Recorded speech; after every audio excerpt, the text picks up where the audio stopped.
interview series on the Nico Penguin YouTube channel for productive gamers by a gamer with your host, Nico Penguin, and a two-time recurring guest, Sebastion. He is the host of the ProNerd Report podcast, as you can see, and he is a lifelong gamer with a strong passion for single player games and integrating some of those efficiencies into his real life. Sebastion, thank you so much for joining us today. Thank you for having me. Thank you for having me. Glad to be here, man. It's glad to be back on the show. So excited to get everything started, man. We've been doing a lot of good gaming lately. I know you've been mostly keeping up with the esports stuff, doing your League of Legends thing, but Yeah, like yeah, I yeah. felt like we had to give some love to the game of the year conversation here. Yes, and thank you for bringing it up. For those that don't know, Sebastian, let me know because I was completely under a rock just playing League of Legends all the time. That the awards are actually next year, and because he Next week. graciously, next week, excuse me, he let me know about that, and I was able to go and vote on League of Legends everything. You know what I'm saying? But because most of the awards aren't about League, I decided to bring in the subject matter expert that plays a lot of these games to break down the games, let us know his picks, why he picks it, and who you guys should vote for as well.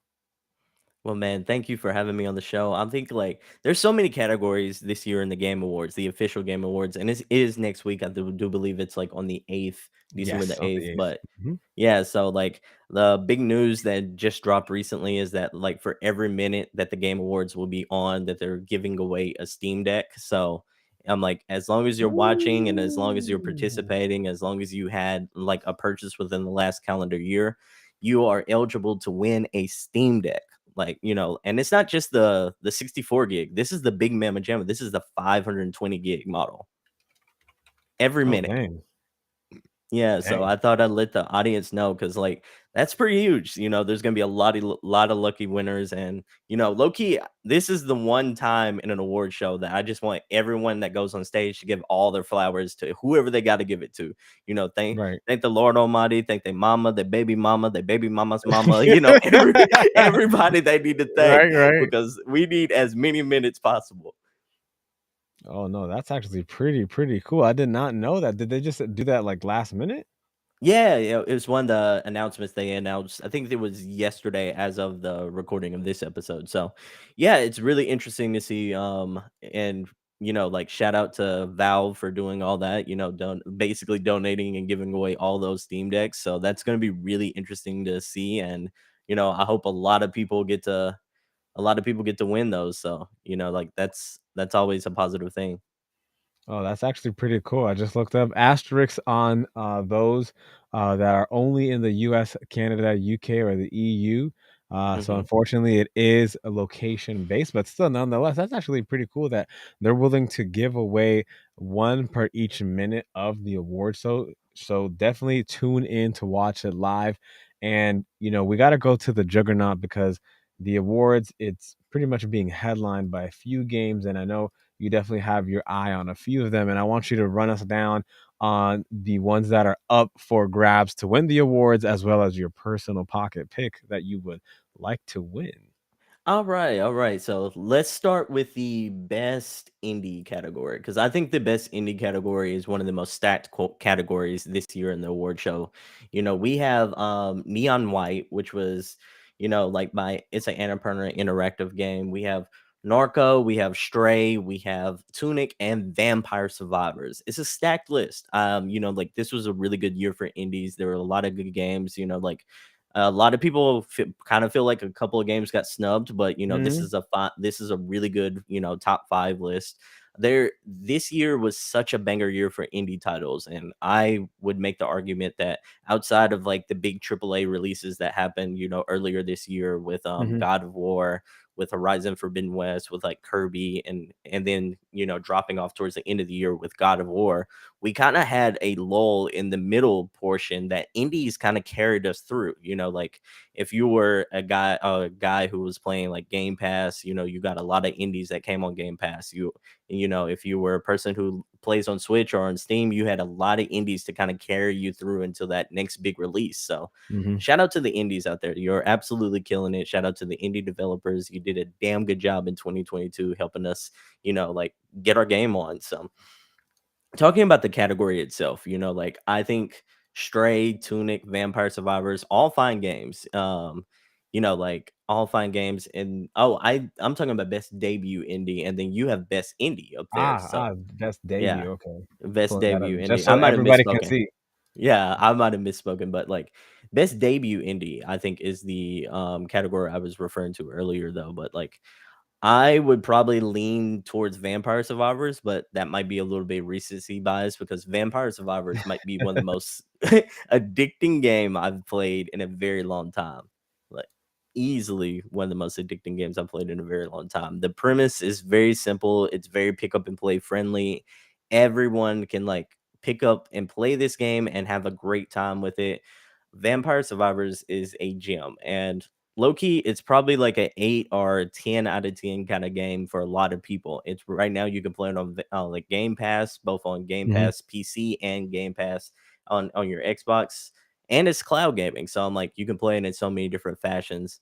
Stray is another one. I think it is undisputedly the best cat game of all time. But shout out to all you cat lovers out there. Like this game is absolutely killing it. Tunic is a game that I think, didn't necessarily speak to everyone, but the people it really spoke to, like it hit hard for.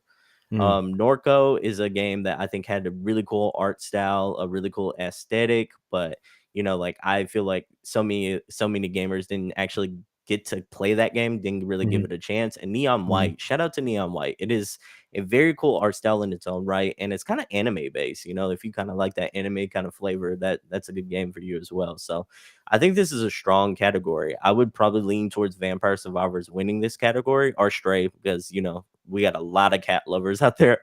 I think it's gonna come down to those two, but I would probably give the edge to Vampire Survivors here. Now you're saying that that's where the majority are gonna win, but what would you prefer if I you would had prefer Vampire Survivors. I think the majority is either going to lean towards Stray or Vampire Survivors, and I think Vampire Survivors is a stronger game. But I do Mhm, think a lot of people really love Stray, like especially around the time of release.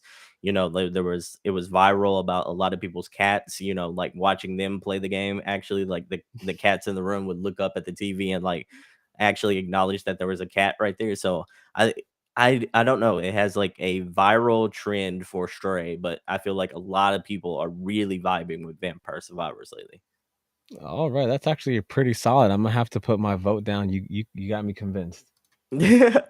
So let's go to the other indie category. So the best overall indie.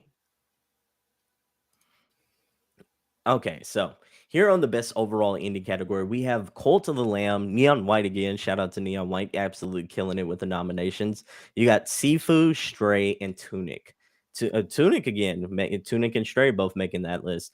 I think, like me personally, I voted for Cult of the Lamb in this category because I think Cult of the Mm, Lamb is a fantastic video game. Not to say the others aren't, but like mhm, I I think Cult of the Lamb and Stray are the ones that speak probably to a wide variety of audiences versus Tunic, Sifu, and Neon White, which is a very specific subset of gamers. Like Tunic is for people who like that kind of old school Legend of Zelda kind of vibe, like yeah, yeah, those retro kind of like RPGs, and and it kind of has its own language kind of built into there. If you really vibed with Tunic and you kind of wanted to learn about the lore and about the world, it's sort of like it really helps you do that. It crafted a really cool world. Neon White was just like I said earlier, really cool vibe, really cool mhm. aesthetic. I don't think it speaks to everyone. I don't think it's like quite as like appealing to a wide variety of audiences, but I do feel like the people who really played that game really enjoyed it. Sifu though. Sifu, if you are a fan of like old school martial arts movies, Yeah, like if you're an old school fan, like for me, watching like Rush Hour or watching like Bruce Lee movies, yeah, Sifu yeah, reminded yeah. me of like a modern day version of those Ooh, kind of games. It's very much taking that like combo aspect that you would see in fighting games where mhm, you do like XX square or like triangle, taking all those combo vibes and then making it into like an open kind of like a closed level open realm kind of area. It's not mhm, open world per se, but like you can kind of it's an action RPG in the sense that you can kind of go through the levels as you kind of choose. you can roam through the levels like you could in a Mario game, or you can roam through the levels like you could in a just an overall like 3D beat 'em up game. So I feel like a lot of people vibe with Sifu. I do feel like the challenge with Sifu is the fact that it had an incredible like hard. It was a hard game when people first played it. It was incredibly tough. Mm. A lot of people were like detracted from the difficulty spikes in Sifu because it is a tough cookie, but it has a really cool concept. Every time you die, like your a year is added onto your life. So you get older every time you die. But Oh. yeah, but, like, the cool thing about that is, like, just like when you get older in martial arts, you learn more, you become like a sage sensei, Mm. so to speak, so you get Yeah, yeah, stronger yeah. every time you die, but you also, like, you get closer to your inevitable mortality, Oh my so goodness. it's a That's really cool concept, and Cult of the Lamb is just a gem. It's absolutely a gem. It is a sim like a village simulator game fused with a roguelike game, and you just play as a lamb. You just simply play as a lamb who was like sacrificed to the slaughter by a group of individuals who didn't want like a demonic spirit coming back, and then that demonic spirit comes to the lamb and is like, I'm going to give you all the powers to take down the people who tried to take you down. So mhm. and in the meanwhile, I just want you to build a following of your own. You're a cult leader. So it is a weird thing. You playing as a cult leader of these weird and cute animals, and all the while where you're trying to, all the while where they're trying to like beef you up and make you into like a badass. So like a lot of these games are very unique. They're Mhm, mhm.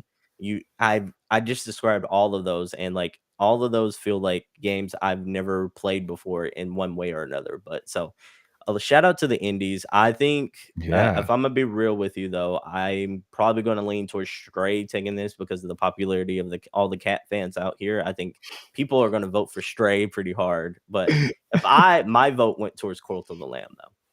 Oh, okay, no, it's that yeah, they all sound pretty unique basic games because based off of the way that you were describing them, the world that they're in, the inspiration that they hail from, you can definitely see it just on the cover. You can definitely see, Cult of the Lamb, the cult-like aspect.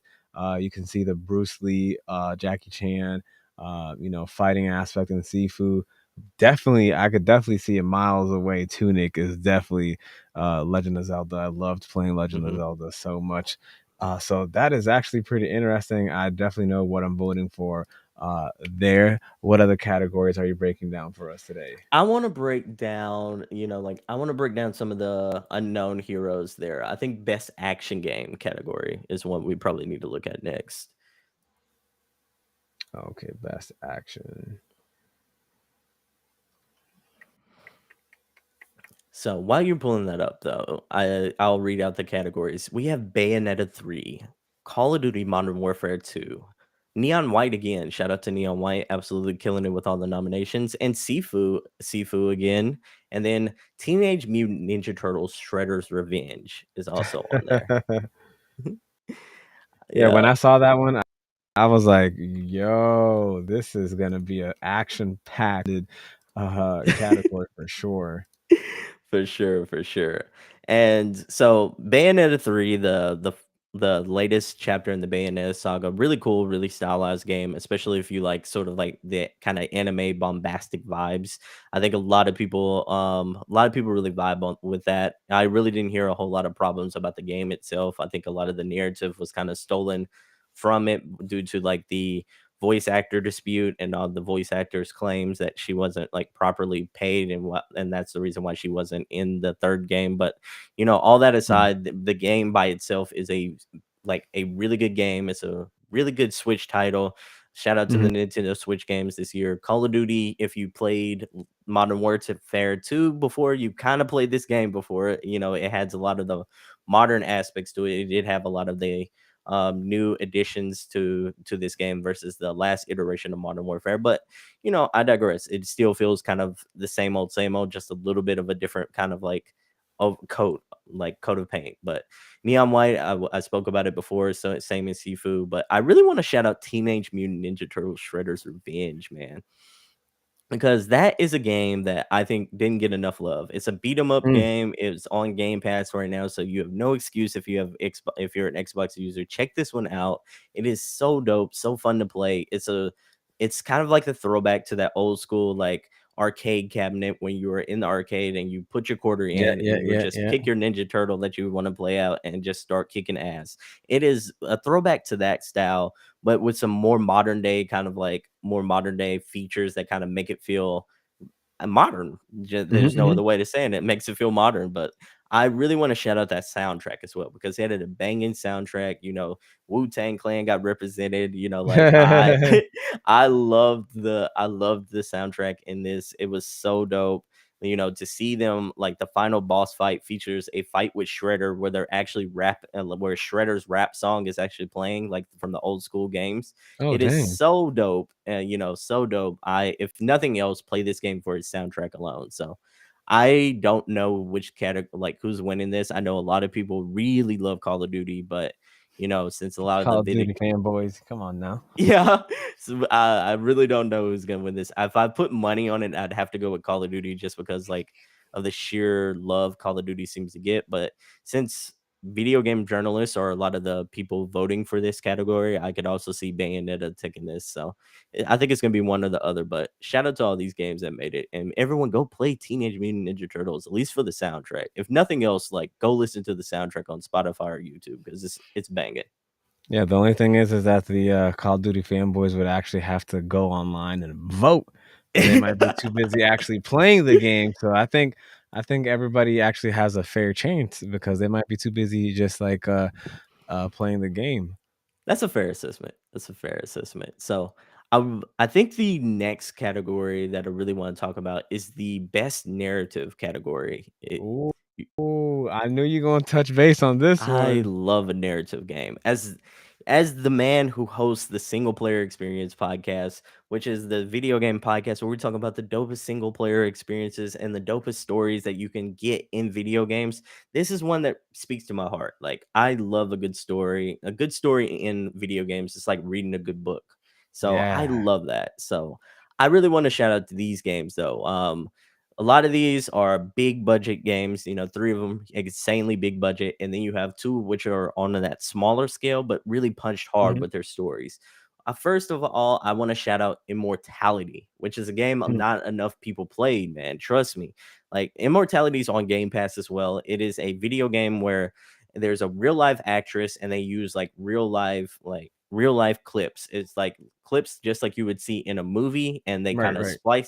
they kind of splice those clips in Mhm. so many different parts, and it's up to you the gamer to actually like piece together what happened to this missing actress based on like three movies that she was in that never got released. And the Mm. cool part about it is it's like it does have some video game elements to it, but like 100% of this game is basically like you looking at footage, like documentary footage or like movie clip footage, is just like you would when you're watching a movie like Black Panther. Like all of it Yeah, yeah, shot with yeah. real life actors and Mhm, mhm, actresses. mhm. So it is very unique. Like there's only like two other games that have done this before, and they were all made by the same creator. Like extremely unique game. I think like a lot of people need to play it. The story is like twisted in a very Mhm. not in a very cool way, and the story takes you in so many different places. And if you're like a gamer who loves to really just think about games and really just digest the story, or even like loves to play games, and you have a significant other that wants to watch you play games but not necessarily get involved, this is the Right. perfect game to do that, because like both of y'all would be like, what the hell is happening? Oh, that person's definitely suspicious. Oh, that person's sus. Like it is wild how good that story is. And before I let you go on, I do wanna give you an opportunity, to give yourself a shout out where people can support you, where they can follow you, like you, because this is right up your alley. So before you continue, please take some time to give yourself some, flowers. Okay. Giving myself the bouquet here. Like, you can find me at the ProNerdReport.com. You can find me on the Single Player Experience podcast, and the Notable Nerds podcast, where I interview notable nerds who are doing really cool things. If you also like video game conversations, just like we're having here, the Single Player Experience is the podcast to be. We talk about really cool, dope single player games, really cool, dope stories. The Pro Nerd Report is the site where I officially write video game reviews, and like, you can also find both podcasts on the ProNerdReport.com. So definitely check that out. And you can find all those both podcasts on all your favorite podcast platforms. So if you like good nuanced video game discussions about single player games that you should check out, or like just overall deep dives into video games like God of War, Ragnarok, like the Elden Rings of the world, like Immortality, like I just did, just go check those out. I'm glad to have you. And like, if you want to hit me up as well, the comment section is always available. I will gladly talk to each and every one of you. I always love talking to the people. So definitely check those out. Boom. Next one in the narrative, because I know this is up your alley. Oh yeah, for sure. Plague Tale Requiem is a game that is very, very twisted in a very cool way. I Mm, don't know if you ever played Plague Tale, but like, the premise is that you're set in that like French Renaissance kind of time frame. It's not mm, the exact historical time frame, but the whole like premise of the game is you and your younger brother. You play as the lady you see right in front of you, right there. mhm, Y'all are basically trying to figure out a overall mystery that's going on, while trying to avoid people who are kind of like trying to kill you, all the while trying to avoid the effects of a plague that's going on. And this plague is like, it's twisted. Like, so many people are getting sick, but not only that, there are hordes, and I'm talking about hordes of rats that, like, as soon as you get anywhere near them, will eat you alive. oh, wow. And oh yeah, I've never seen anything like it in a video game before. But like, these rats, so like, you kind of have to figure out how to avoid the rats. The rats are Mhm, sensitive to light, so you can't, like, so you can use that to your advantage, with fire, with different light elements. Like, so a lot of this game is about like its nuanced story, kind of mixed in with its puzzle aspects, kind of, and mixed in with a stealth, like hardcore stealth system. So like, if you like stealth games, if you like action adventure games that have a very good story, and you also like a lot of puzzles and games, definitely check out Plague Tale. It's a very, very good, well polished game. But all that aside, let's talk about the big three. We got Horizon Forbidden West, we have God of War Ragnarok, and we have Elden Ring. Horizon Forbidden West to me is the uncrowned champion of, like, it is a really good game that mm, focuses on a really nuanced sci-fi story. If it has these really cool elements where you're facing these robotic dinosaurs, almost similar to Transformers, but they don't transform; they're just robot mm. dinosaurs. Right, right.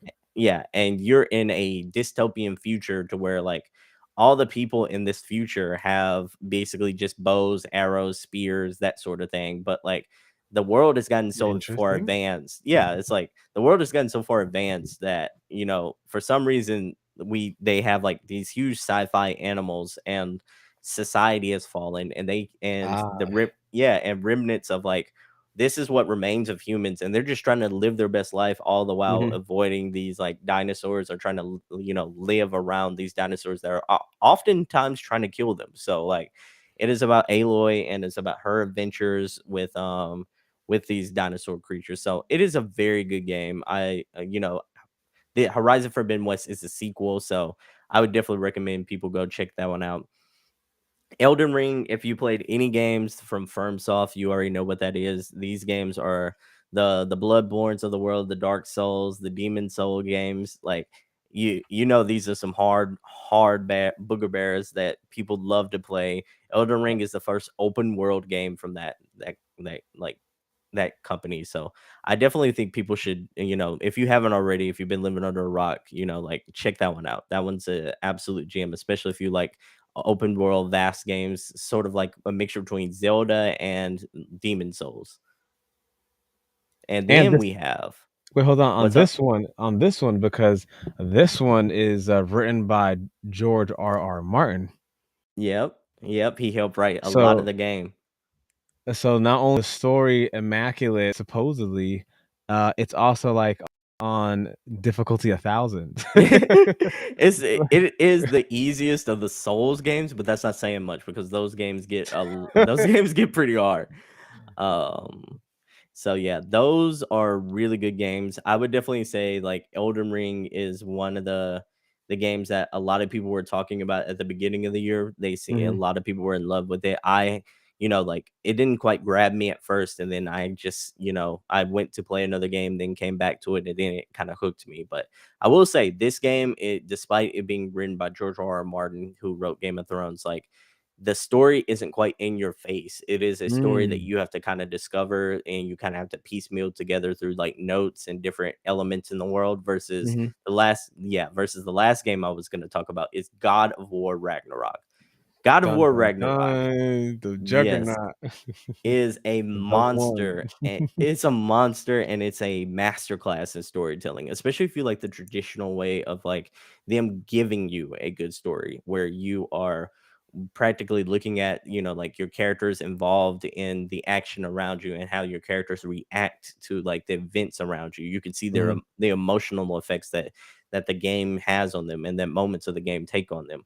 This is what story should be and across all games. Like this is absolutely one of the most phenomenal stories I've played in the last 5 years. And I honestly like it is a absolute treat. I enjoyed every second I played of God of War Ragnarok. And to be honest, yeah, that is one of the few games I probably like shed a tear while playing. So it is a mm, incredible story about a father and his son, about like the demons of your past affecting who you are, and mhm. how you overcome the demons of the past. It's about becoming your own person. There's so many different elements in this game and so many different themes. I can't even touch on them all in like a single 30-minute span. It is incre yeah, it is an incredible game. I think it is a phenomenal game and a masterclass in storytelling.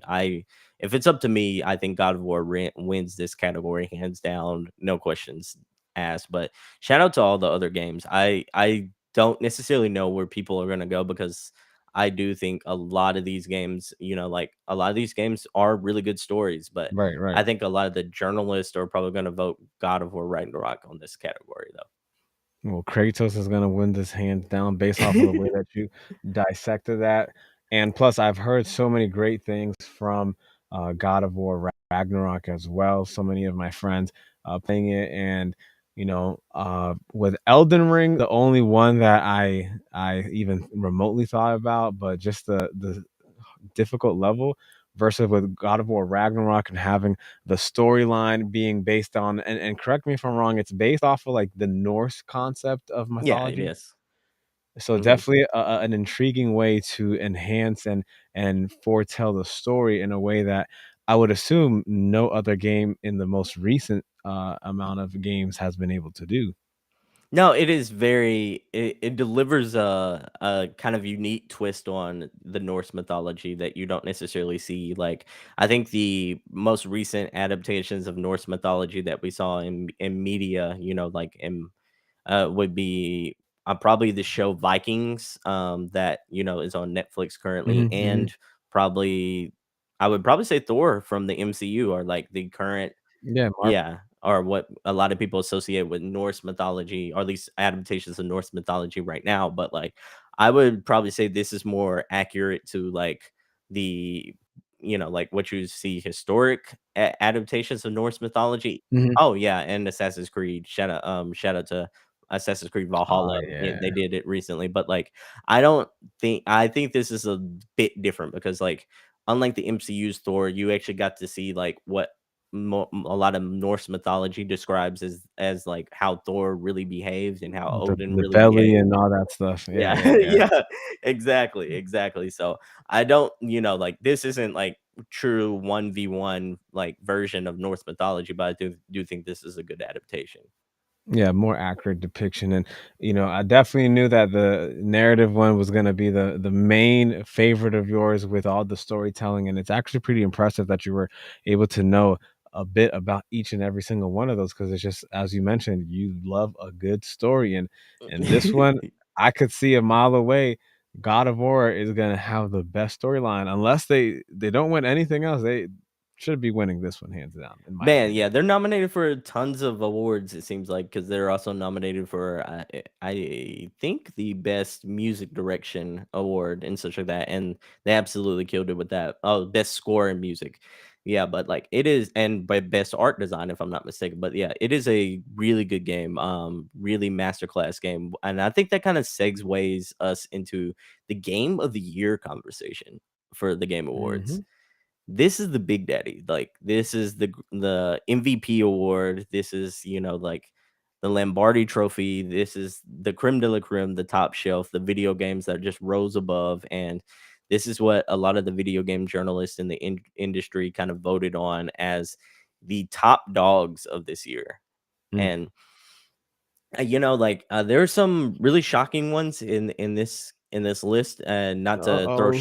no, Uh-oh. not to throw Uh-oh. shade on anybody, but We gotta throw it. We gotta throw it. yeah, Who don't deserve to be on here? We not gotta know. not to throw shade on anybody, but like, there's so many good games this year, and shout out to all the teams that worked on all these games. But I was, like some of these games I was surprised to see, and then others I was like, I think makes sense. I don't necessarily think it matters who's on the list though, if I'm being honest with you, because like I think if we're being real, it only comes down to 2 games in general. So I just want to shout out the other 4 games for showing up to the event. You can stand up right next to the you can stand right next to the medalist, but and it's an honor to be nominated. It really is an honor to Yes, be yes. nominated. But like, so yeah, we talked about Plague Tale earlier. We talked about Horizon Forbidden West, Stray, and Xenoblade. I think is a game we haven't really touched on before. Xenoblade 3 is another Nintendo Switch game that you can play. It is a very expansive open world game. Like if anyone's played the Xenoblade games, they know what to expect. If you haven't, it is a very engrossing game, kind of similar to Final Fantasy. It has elements of Final Fantasy. I'm Mhm, not gonna mhm, say it's mhm. exactly similar, but like if you do like those kind of games to where you like Final Fantasy more, not necessarily like the art style isn't very Final Fantasy-esque. It's more just about like you having elements of magic, elements of swordplay, that sort of thing. That's where I lean towards it being more Final Fantasy-esque. But like Mhm. Xenoblade is its own unique beast, and it has its own unique following that's absolutely massive. And shout out to Xenoblade fans, because you got your due here. You really did. You got nominated. All that said, like Stray, Horizon Forbidden West, Horizon, which was my game of the year before I actually played God of War. But like, shout Yeah, out to yeah. Horizon, shout out to Stray, shout out to Plague Tale Requiem. But ladies and gentlemen, let's talk about the two big dogs. This is like the Super Bowl, so to speak, where Right, we right. have the two top teams and they're facing off, and only one can actually get the championship. We have Elden Ring, which is like I talked about earlier, is a game that people were engrossed in at the beginning of the year. People loved it. People had a lot of fun playing Elden Ring. It was all around social media.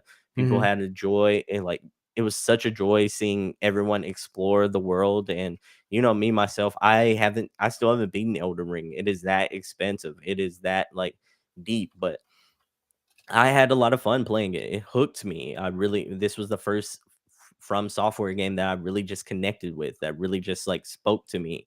It has a very, very, very good visual open world. It has a lot of like different classes that you can play as, is a lot of different mechanics that are new to just Elden Ring. It took what people loved about From Software games, threw it in an open world that is not just deep as far as like this is how wide the open world is. It's Mhm. layered because like there are so many different caves and chasms and like levels like below the earth that you can explore. This is a game that I think people are going to find little tidbits about like years Mhm. from now, where like, oh, I can't believe we didn't discover this. Like there's so much richness in the world of Elden Ring that I just, Bandai Namco and From Software killed it with this game. They took something that I felt was an extremely niche genre and made it Mhm. mainstream. So shout out to them. And then you have God of War Ragnarok. These two are going head to head here. God of War Ragnarok, like I said earlier, masterclass of storytelling, good sound design, good animations. One of the best games you can play right now on the PS5. I would probably argue it is probably number one like Mhm. the best game you can play on the PS5. It took a story from God of War 2018, a story that a lot of people loved, and it got Game of the year it came out. So a lot of people had those high expectations. And it's just a story about like Elden Ring, which is a new concept and a new like a new game from a genre we already knew about, but presented in a new way. So versus God of War, which a lot of people love, but it is kind of very similar to what we got in 2018. So it's Mhm.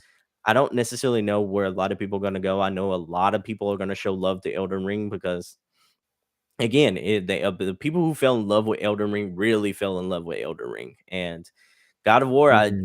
I would argue God of War is the better game. I think it's for me, who's a story centric gamer. I think it has the vastly superior story there. Mhm. I think the characters are more layered. They have depth. There are actually memorable characters here because in Elden Ring, I don't feel like there was anybody who really just stood out as, oh, this is a groundbreaking character versus God of War. I think there are 8 characters off the top of my head that I can go like, I love that character. I Mhm. absolutely love that character, and I wouldn't mind seeing a spin-off game of just that character. Like God of War is a immaculate piece of storytelling. It's an immaculate game.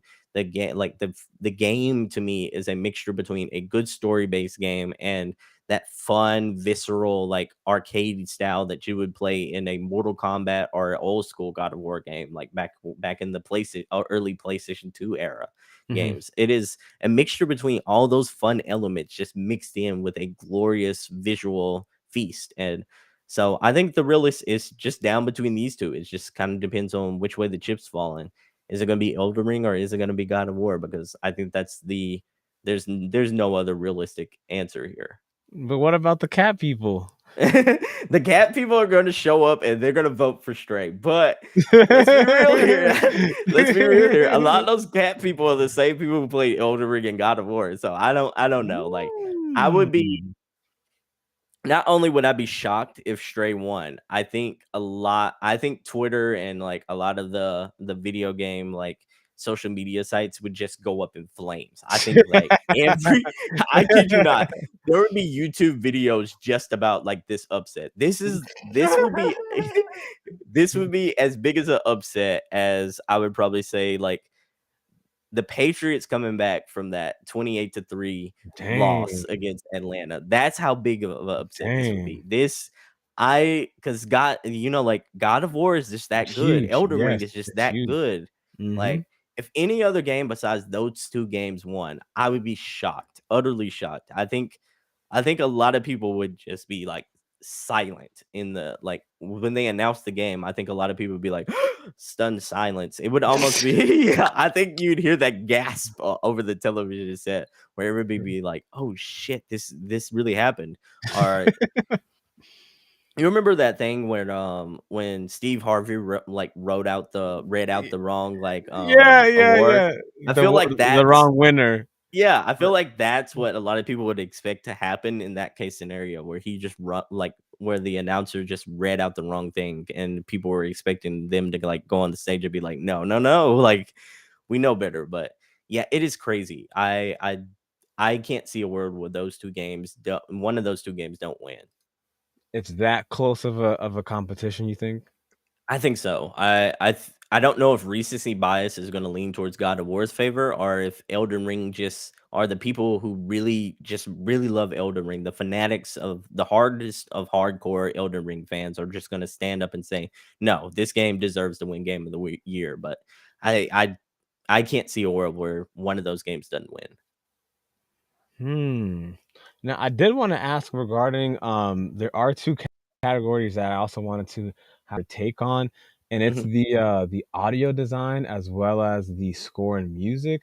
They're pretty much for me, I don't really see a difference between both, but I do know that you said that, a soundtrack is, like, so important to a mhm. game. So I wasn't too sure if you wanted to give your take regarding which one of the So games had the best score and music, and then I can check out the in-game audio. So yeah, just to clarify the difference there, the in-game audio is like the little like the sounds you hear when you do a game action. Like Mm. yeah, like when you play like a Call of Duty game or Overwatch game or League of Legends game, there are like certain actions you associate a sound with. Like Mhm, mhm, that's mhm. closer to like the audio design, the sound design versus a score and music. That's like what you would hear as far as like the big orchestra or like the big like soundtrack and Ah. stuff like that. So Mhm, like mhm. those that's the difference between the two categories. And like when you go to a movie, you hear what a lightsaber sounds like. Mhm, That's mhm, audio mhm. design. And then like when you Ooh. go yeah, and when you go to see that same movie, that same Star Wars movie, you hear that the actual music and the actual like dun dun dun dun, dun like you hear So that. then That's this is what you love yeah, right next to a exactly. good narrative. And so out of all of these, which one makes you say, "Clearly it was this one"? I hmm, this is gonna surprise a lot of people, but I also think God of War had a immaculate soundtrack. Like No Bear surprise McCree, there. yeah, Bear McCree is like Bear McCree killed it with this soundtrack. I want to shout him out. Like everything about God of War amplifies what's going on that screen. Like whether it be the little moments, whether it be like the heavy sighs where like you can see fatigue creeping in, whether it be like the moments of levity that where you can actually hear those punchline jokes are just the overall like music that kicks in when like something badass is happening, when you're facing Mhm, off against like a big boss battle. Everything feels epic and the music amplifies every emotion on that screen. So I really want to shout that game out. If it's up to me, I'm giving it to God of War again. But Xenoblade has a fantastic soundtrack, like mm. absolutely fantastic soundtrack. Like just like 1 and 2, like if you liked the soundtrack for 1 and 2, Xenoblade 3 absolutely kills it. Plague Tale, like that horror vibe, that horror suspense vibe that Plague Tale kind of like exhibits there is like it's second to none. I Anything else in that genre kind of like doesn't even come close to that experience that you get when like the rats just all like burst through a wall and you hear that music just come through where like like Yeesh. everything's gone to hell and you need to run. Like the music kicks in and it just amplifies everything. I think Plague Tale had a killer soundtrack, and Elden Ring fantastic. When the boss battle kicks in and you hear that like the orchestra start to playing and like damn, I gotta fight for my life here. Like if the music makes you feel like you're in a fight for your life and you don't necessarily know if you're gonna live or if you're gonna die. You're hanging on by a cliff, by your fingers on a cliff, and that's like the magic of Elden Ring soundtrack. It's that suspense mixed in with that music of wonder when you first like walk into the open world and you look up and you see all that like glorious glow in the Mhm. sky, and you actually see like the trails from the actual the tree itself, and you're like, and the music kicks in and it has that nice glow of, and it kind of makes you feel like there's a lot to explore here. There's a lot of wonder in the air, and I just can't shut that one out enough. So I think if Elden Ring wins, I don't think it's like a crime. To be honest, like I don't think it's a crime. I would give my vote to God of War, but I can Mhm. easily see Elden Ring taking this one. Two Feathers is a game like is a composer like I didn't get to actually experience his music or their music in the game itself, because this is one of the few games I didn't actually experience this year. Mm. Like I didn't play any of Metal Hellsinger, but I hear good things. I actually checked out a track or two. It popped up, on my playlist when I was listening to video game music while I was working. So I think it's a good soundtrack. I just can't speak to what it sounds like while playing the game. So I kind of omit myself from being ignorant of that game in particular. But yeah, I think Bear McCree absolutely killed it. I think he deserves his flowers, but I wouldn't be surprised if Sato won that. Man, But that's actually a pretty good take. It's like, oof, because all of them sound like they would pretty much be right up there with the win, but of course, out of war, they know how to do it best. Now I do want to see if you have any other nominee that you did want to discuss, or if you had those of your majority of your choices regarding the Game of the Year awards? So let me be frank here with a lot of people. Like a lot of the other games categories, I can't really personally speak to, especially in the esports category. I know I can do like best role playing because I do play those type of games, but I don't necessarily have a dog in the fight when it comes to like creator of the year, best esports anything because I'm not Mhm. an esports player or usually an avid watcher. If you have any recommendations, everyone, for how to get into esports or how I can get into esports, I'd gladly like to hear that. Best sports game, I played a lot of different sports games, and I would probably lean towards NBA 2K for, like my favorite sports game of the year. And, like I played FIFA, I played Gran Turismo, I played Ollie Ollie World, but I didn't play F1 22. And, shame on me for not giving that game a chance, but I'm not huge into racing. I'm not huge into racing, but can't really speak to that one. And I can't really, outside of like the best RPG, best role playing game, which I handily think would probably go to Elden Ring. I don't even think like any of the other games came close to the quality of Elden Ring, but so I think Elden Ring's going to win that game. So I don't.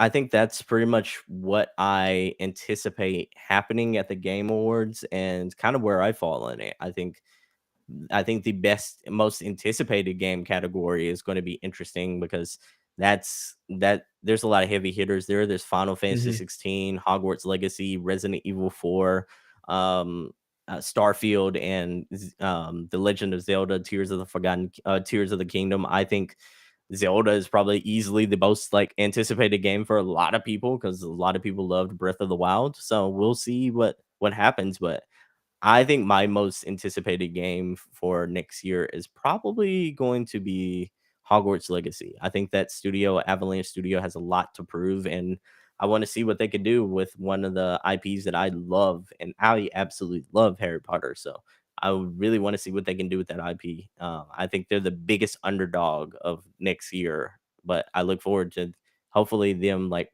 rising above and punching well above their weight. Nice. The only other one that I want to review, you might Mhm. not be so privy to it, but I absolutely wanted to review the best adaptation, and only because definitely had a vote for League of Legends Ah, on this one. I don't know if you watched it, but I absolutely loved Arcane. I thought it was amazing. I watched it 3 times, damn. twice in English, once in Spanish. I absolutely loved the show. It did such a phenomenal job.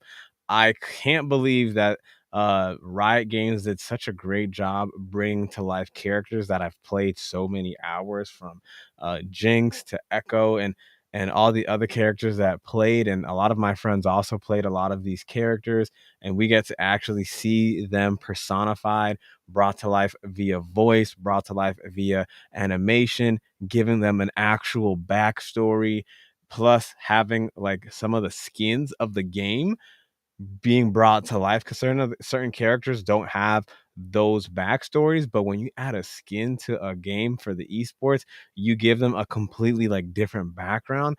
And it was so interesting how we could see characters before they became either evil or became good people. You could see like the before, you could see the anti-hero, you could see the anti-villain, you could see the hero, you could see the villain, you can see all this in an actual show. And it is crazy because I never would have thought they would come out with such a banger of a show. The show, if you never played League of Legends, you can watch this show and still be enthralled by it. And the reason I know is because I've told so many people about the show and they've never played the game, and they're like, yo, this is so good. And I was like, I play that game all the time. They're like, this is from a video game? And it's like, yes, a video game company actually created that with the help of Netflix and I can't even pronounce Forchi. So it definitely had to give them a shout out for that adaptation.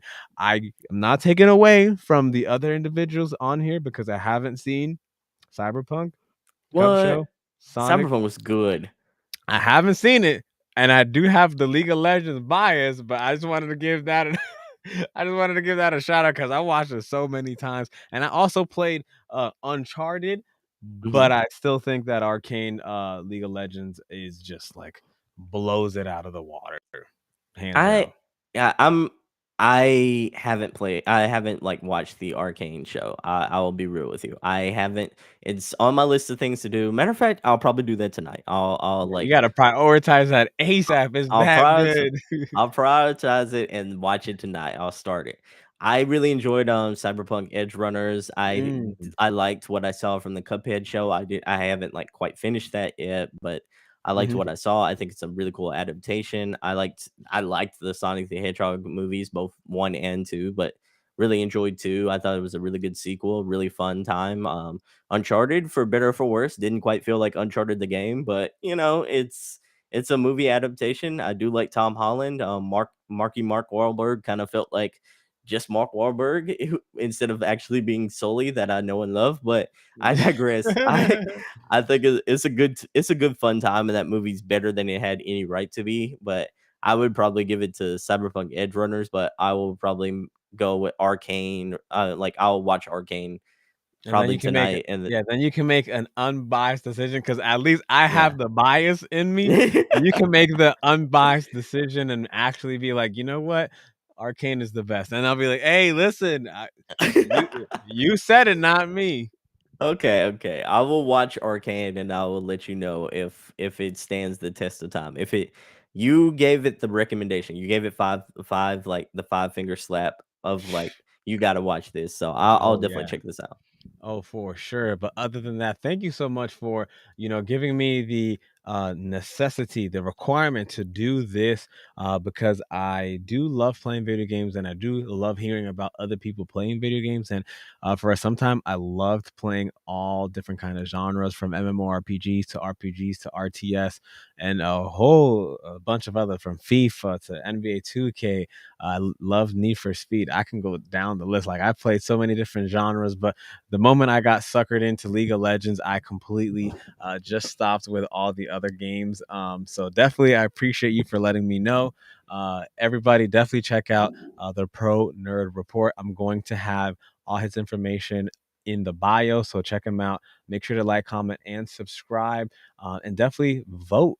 Vote for your favorite game. Vote for who you think deserves to get first place because the more you vote, the more the studios see that their games, their hours, their hard work, their blood, sweat, and tears were worth it. A lot of people that don't vote don't realize that some of these studios, the engineers, the programmers, the developers, the voice actors, a lot of them, they get bonuses, they get much more pay based off of if they get awards. So if you truly value certain games, whether it's indie games or the big ticket games, any kind of games, if you value them, if you really want more of those games, or you just want them to have, uh, you know, some sort of recognition publicly versus other games, let them know by voting. It's free, doesn't cost anything. You can sign in with Twitter, you can sign in with Google, Facebook, or create a temporary login if you're privacy conscious like that. But once again, thank you, Sebastion, for bringing this up to me. Make sure you guys check him out, like, comment, and subscribe. And if you want to give yourself one more plug, Sebastion, go for it. Man, I want to shout you out. Thank you so much for having me. Like I always enjoy being on the Nico Opinion show. Like, thank you so much for having me, man. Like, I want to just shout you out and keep doing your thing, keep killing it. Like, you're absolutely doing an amazing job. So keep pushing, keep going forward.